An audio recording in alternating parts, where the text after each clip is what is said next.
Welcome to the Reading Room Podcast, a weekly space for thoughtful readers, lifelong learners, and anyone interested in understanding the ideas that quietly shape better lives. In each episode, we explore one powerful book, not by rushing through a summary, but by carefully unpacking its core ideas, its practical lessons, and how those ideas can be applied in real life. This podcast is for people who believe that growth doesn't come from noise or hype, but from clarity, reflection, and consistency. Today's episode is about a modern classic in self-development and behavioral psychology, Atomic Habits. This book explores a deceptively simple question. Why do small habits matter so much, and how can tiny changes lead to extraordinary results? Let's begin. You know, I have to be honest with you right off the bat. When I first saw Atomic Habits hitting the bestseller list, I was skeptical. It just felt like another productivity book promising that if I just bought a better planner, my life would magically be perfect. But looking at our notes today, I was wrong. This is really about productivity at all, is it? No, it really isn't. And that skepticism is totally valid. I mean, the self-help world is just full of noise. Right. But James Clear isn't writing about, productivity hacks or how to squeeze more work into an hour. He's writing about the biology of behavior. To biology. Yeah. He's basically arguing that the way we all try to change our lives is fundamentally at odds with how our brains are actually wired. It feels less like a pep talk and more like an instruction manual. Okay. For a machine. And the machine is the human brain. That is a perfect way to put it. Most people pick this book up because they want to change what they do. Sure. Run a marathon, write a book, quit smoking. Exactly. But Clear's whole point is that you can't really change what you do until you understand the invisible gears turning underneath all those actions. And before we get into those gears, the how-to part of it, we really have to talk about the why. Because this whole book didn't start in a research lab. No. It started with a tragedy. I think a lot of people know the title Atomic Habits, but they don't know the story of the baseball bat. It's a harrowing story, and it's so crucial because it really sets the stakes. We're not talking about some CEO trying to optimize his portfolio here. Oh. We are talking about a kid just trying to survive. So let's set the scene properly for everyone. James Clear is a sophomore in high school. It's the last day of the school year. Right? Playing baseball. And a classmate takes a full swing, the bat slips out of his hands, and it flies through the air and strikes James directly between the eyes. Ugh. He describes the sound of the impact as sickening. And the damage was immediate and catastrophic. His nose was crushed into a U shape. His skull was fractured. And the really scary part is the confusion. He's in the nurse's office, and they're asking him these basic questions. What year is it? And he answers 1998. Wow. It was actually 2002. They ask him who the president is, and he says Bill Clinton. He'd lost years of memory in an instant. And the swelling in his brain was so severe, he had to be airlifted to a hospital and put in a medically induced coma just to stop the seizures. So when he woke up, his life as this star athlete was it was over. He couldn't drive, he had double vision, he had to relearn basic things. Yeah, basic motor functions. And that's what I found so compelling. When he finally got to college, he wasn't looking for a life hack. He was physically incapable of that massive action that you always hear about. Right. No all-nighters for him. Exactly. He couldn't train for 4 hours a day. He was forced by his own biology to start small. He calls it starting embarrassingly small.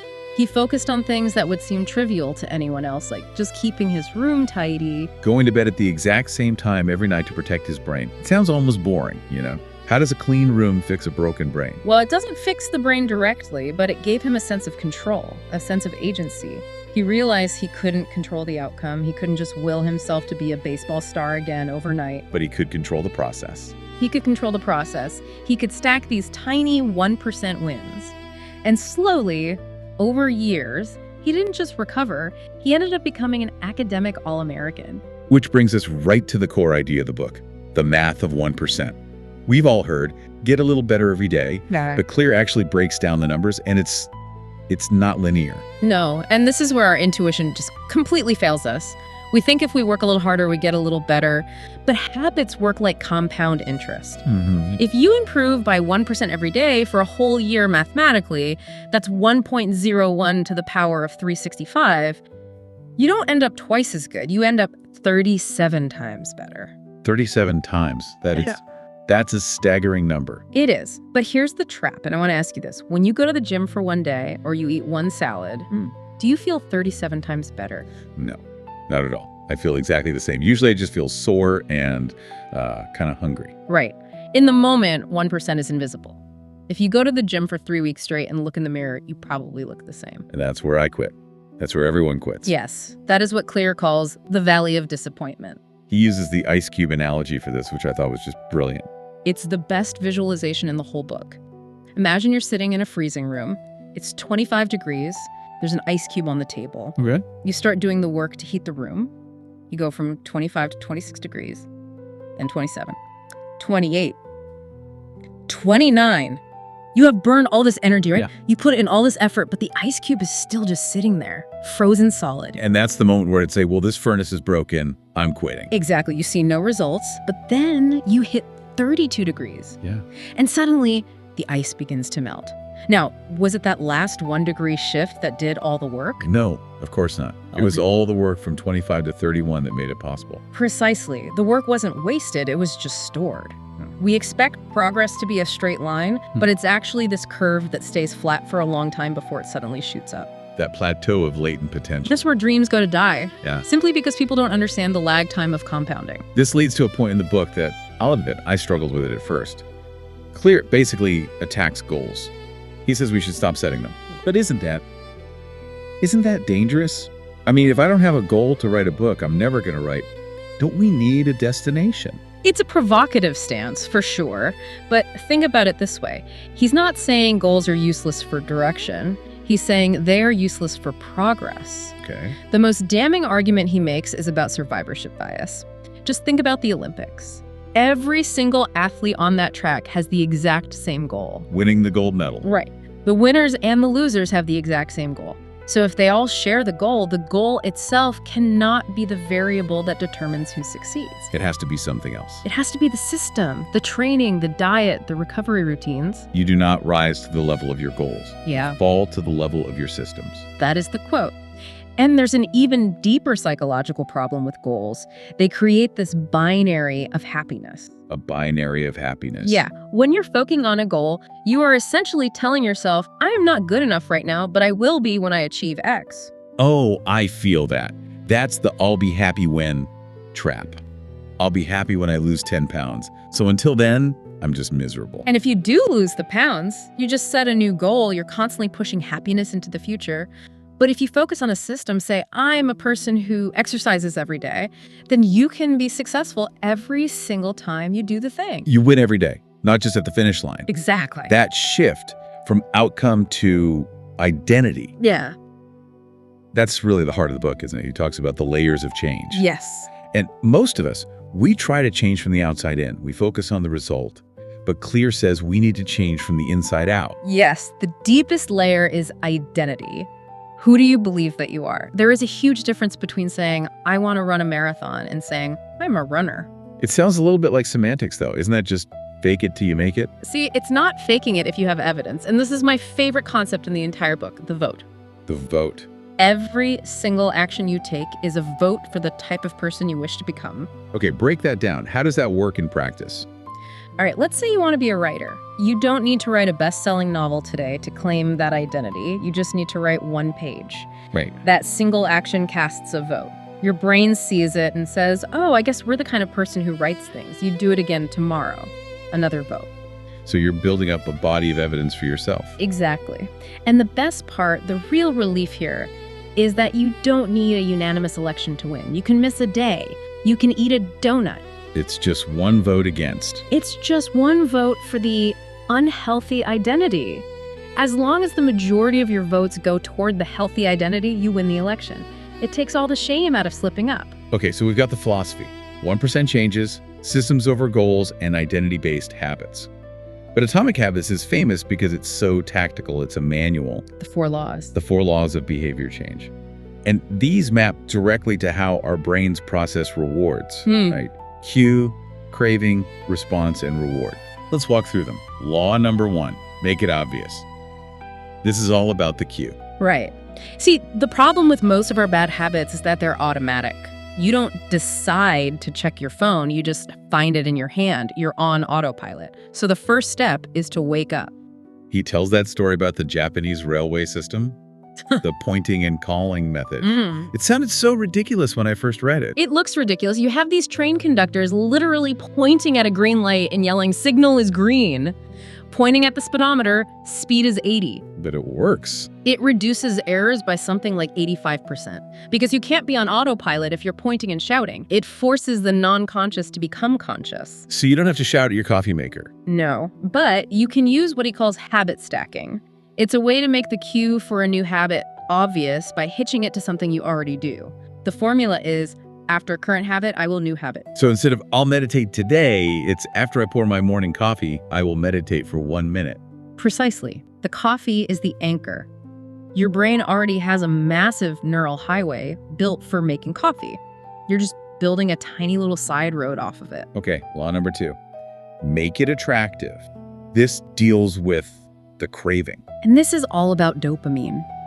But here's the key scientific insight. Dopamine spikes when we anticipate a reward, not just when we get it. The anticipation is the driver. Yes. Think about the feeling of Christmas Eve versus Christmas Day. Sometimes the excitement before the thing is even higher than the actual event.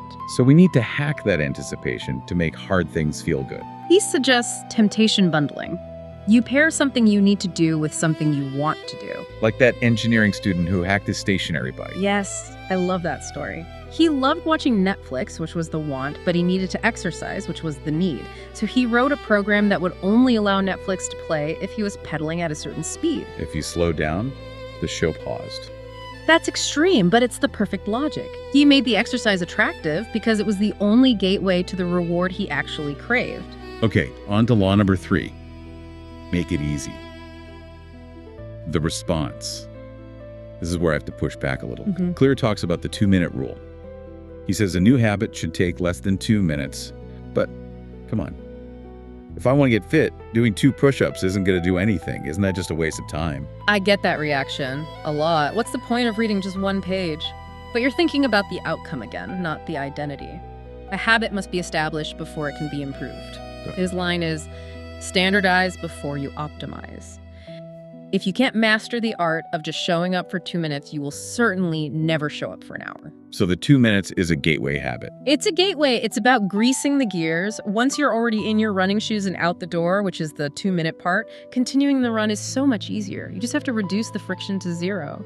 So stop trying to run a marathon and just get really good at putting on your shoes. Exactly. Make the start so easy you can't say no. Finally, law number 4, make it satisfying. The reward. This is the closer. The cardinal rule is, what is immediately rewarded is repeated. What is immediately punished is avoided. But here's the problem, and he admits this. Most good habits have terrible immediate rewards. If I save money, I have less money to spend today. If I go to the gym, I'm just sore. The real reward is months away. And our brains are still evolutionary relics. We are wired for the immediate return, berry on the bush, the safety of the cave. We are not wired for retirement savings or preventative cardiology. So we have to trick our caveman brains. We have to engineer immediate satisfaction.